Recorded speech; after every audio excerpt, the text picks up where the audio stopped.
ပြိဋိဘံစန္ဒာပဲတည်ပါမယ်။ဘာကြောင့်လဲ။အေးပြားယူပြီးစီးရင်တော့ရေစက်တော့ကြအမြောက်ကိုမရပဲအတက်ခံရတော့မနုပါဘေကအဲ့တော့ဘလို့ခွဲလို့ရလဲအဲ့ဒါကခွဲကြည့်ပါလားခွဲလို့ရတယ်မရဘူးနော်ကျွန်တော်ခွဲနည်းလေးကိုပြောပြပေးပါမယ်ကျွန်တော်တို့အစီးရရဲ့အနောက်ရဲ့တောင်ဘက်ရဲ့ပူကောင်းပြုတ်ထားတဲ့ဖျားတိုင်းကလျောင်းတော်မူဖျားအမြောက်ဘက်ရက်ကိုပူကောင်းပြုတ်ထားတဲ့ဖျားသည်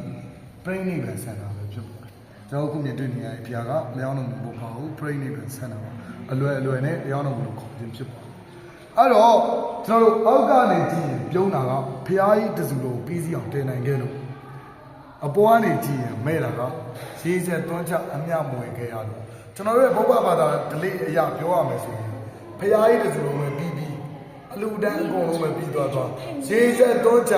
အမြဝေခွဲမရခဲ့ဘူးဆိုရင်ကျွန်တော်တို့ဗမာတွေကအလူတန်းပြီးမြောက်တယ်မခေါ်ဘူးကျွန်တော်ကရေစက်သွန်းချ